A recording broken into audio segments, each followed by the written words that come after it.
Peace. My name is Nadia. I am also known as Queen Goddess Hope, and I run a business called BU Times 2.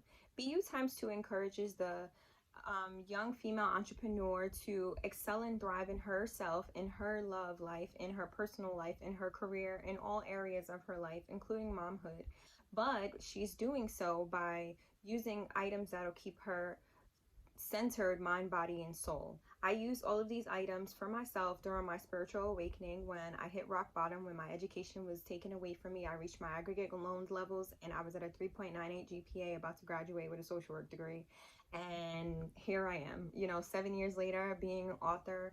I stuck with the plan every single day. I was posting on social media platforms, just encouraging everybody. And now I have thousands of followers all over, and they actually like me and utilize my services to help them grow their businesses.